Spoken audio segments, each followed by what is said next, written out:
Après avoir reçu les dernières instructions de votre équipe, vous montez à bord de votre vaisseau spatial. C'est le premier engin fabriqué sur Terre capable de se déplacer à une vitesse proche de celle de la lumière. Votre mission consiste à visiter les endroits les plus insolites et les plus terrifiants de l'espace et à envoyer aux scientifiques des rapports détaillés. Et votre voyage commence. Votre vaisseau spatial accélère et vous dépassez la Lune. Au loin, vous apercevez une petite planète rougeâtre, c'est Mars. Et regardez cette géante tout entourée d'anneaux. C'est Saturne. Vous aimeriez bien avoir plus de temps pour explorer cette géante gazeuse, mais vous devez vous dépêcher. Vous passez de belles étoiles. Certaines sont lumineuses, d'autres ont une teinte rouge et d'autres semblent être en train de s'éteindre. C'est le Koa de Sirius, l'étoile la plus brillante du ciel nocturne terrestre. Elle se trouve à environ 8,6 années-lumière de nous. Mais vous voyagez vite et vous apercevez bientôt Polaris, l'étoile polaire, située bien plus loin, à 431 années-lumière. Parfois, vous parvenez à distinguer de minuscules points entourant ces étoiles. Ce sont des planètes. Et soudain, vous ne voyez plus rien. Vous êtes d'abord horrifié. Quelque chose aurait-il mal tourné, vous envoyant accidentellement dans un trou noir? Votre équipement est-il défectueux? Car il semble qu'à une distance de 700 millions d'années-lumière de la Terre, il y ait un trou. Un vide sans galaxie, sans étoiles, sans planètes, sans astéroïdes. Il n'y a plus rien du tout. Ce vide est une région à peu près sphérique d'environ 330 millions d'années-lumière de diamètre. Notre galaxie, la Voie lactée, pourrait y tenir des milliards de fois. C'est alors que vous vous rendez compte qu'il s'agit du mystérieux vide du Bouvier. Il se trouve à environ 700 millions d'années-lumière de la Terre dans la constellation du Bouvier, le vacher qui conduit la charrue autour du pôle Nord. À l'origine, on appelait cette région le Grand Vide. Ensuite, on lui a donné le nom qu'elle porte aujourd'hui. Nous savons que les galaxies forment comme une toile gigantesque. La plupart appartiennent à de longues structures appelées filaments.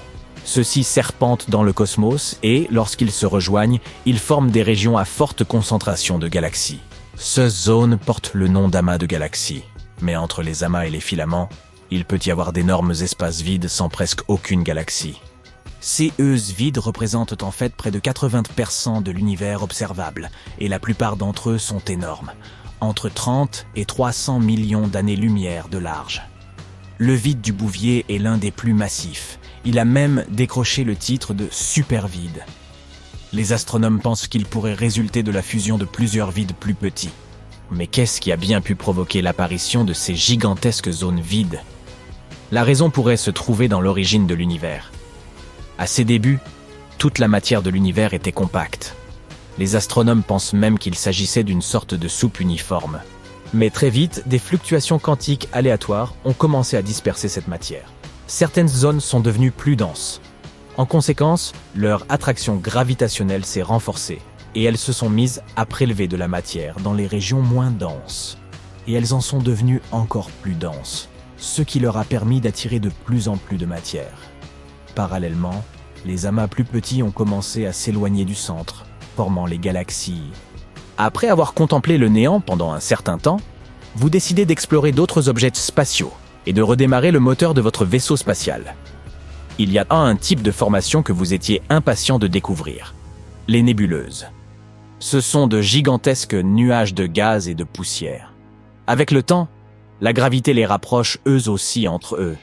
Ils deviennent de plus en plus gros et leur attraction de plus en plus forte. Cela vous rappelle quelque chose, n'est-ce pas? Un jour, toute cette masse finit par s'effondrer sous l'effet de sa propre gravité et par former de nouvelles étoiles. Vous décidez de visiter quelques-unes des plus belles nébuleuses. Vous commencez avec la nébuleuse du Papillon. L'envergure de ce papillon fait plus de 3 années-lumière. Sa structure intérieure est l'une des plus complexes jamais observées. Son étoile centrale, une naine blanche, chauffe à une température incroyable de 250 000 degrés Celsius. Cela signifie qu'elle s'est formée à partir d'une étoile gargantuesque, probablement plus de 5 fois la taille de notre Soleil. Cette naine blanche est entourée d'un épais disque de poussière et de gaz à l'équateur. C'est probablement ce qui donne à l'ensemble de la structure l'aspect d'un sablier ou d'un papillon. Le prochain endroit que vous décidez de visiter est la nébuleuse de l'Esquimau, située à 5000 années-lumière de la Terre, dans la constellation des Gémeaux. Elle a été découverte il y a plus de 200 ans et son nom n'est pas anodin. Sa formation à double coque ressemble au visage d'une personne cachée dans la capuche, rembourrée d'une veste d'hiver. En réalité, cette parka est un disque de matière contenant un anneau d'objets en forme de comète. Les queues de ces objets se détachent de l'étoile située au centre de la nébuleuse. Ces étranges traînées oranges dans la partie extérieure du nuage s'étendent sur des années-lumière dans toutes les directions. Quant au visage de l'Esquimau, même s'il ressemble à une boule de ficelle, il s'agit en réalité d'une bulle de matière soufflée dans l'espace par le vent à grande vitesse que produit l'étoile centrale. Votre prochaine destination est la nébuleuse de la Lyre. À première vue, il s'agit d'un gigantesque nuage de poussière et de gaz entourant une vieille étoile presque éteinte et qui ressemble à un anneau. Mais les astronomes affirment que cette nébuleuse n'est pas un bagel, mais bien un beignet à la confiture. Cet objet coloré, situé à plus de 2000 années-lumière de la Terre, est en fait un anneau qui s'enroule autour d'une structure bleue en forme de boule. Chaque extrémité de cette structure dépasse les côtés opposés de l'anneau. Vous pouvez désormais vous rendre dans une région qu'on appelle les piliers de la création. Vous la trouverez à plus de 7000 années-lumière de la Terre, dans la nébuleuse de l'Aigle. Il s'agit d'un jeune amas d'étoiles âgé de seulement 5,5 millions d'années, des bébés de l'espace. Le télescope spatial Hubble a réussi à photographier plusieurs silhouettes sombres près du centre de la nébuleuse. Aujourd'hui, vous pouvez les voir de vos propres yeux. Il s'agit des célèbres piliers de la création, une région active de formation d'étoiles.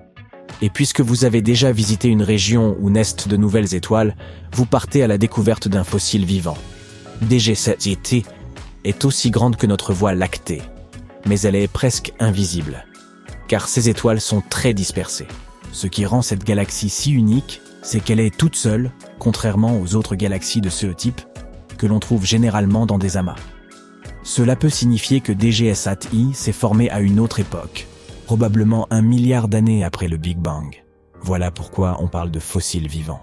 La prochaine étape de votre visite est le pulsar dit Veuve Noire. Tout comme son homonyme araignée, cette étoile à neutrons en rotation se nourrit de sa partenaire, une petite naine brune. Plus le pulsar consomme de matière, plus sa rotation ralentit. L'énergie que l'étoile à neutrons perd au cours de ce processus entraîne l'affaiblissement de l'étoile qui l'accompagne. Oh, et regardez ça! Une pouponnière stellaire dans la constellation du Centaure. Mais bien que son nom évoque quelque chose de doux, cette région est loin d'être paisible. Elle est composée d'hydrogène et d'étoiles naissantes et est située dans une des nébuleuses de la constellation du Centaure, à environ 6500 années-lumière de la Terre. L'énergie intense émise par ces bébés ou étoiles fait briller les nuages d'hydrogène d'un rouge plutôt sinistre. Toute cette énergie est si puissante qu'elle dévore les nuages de poussière qui disparaissent comme des morceaux de beurre sur une poêle à frire chaude. Vous poursuivez votre voyage et vous apercevez une chose tout à fait étonnante. Un nuage d'eau qui flotte dans l'espace.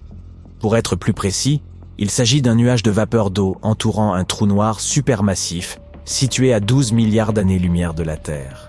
Ce nuage contient 140 000 milliards de fois le volume total d'eau de notre planète.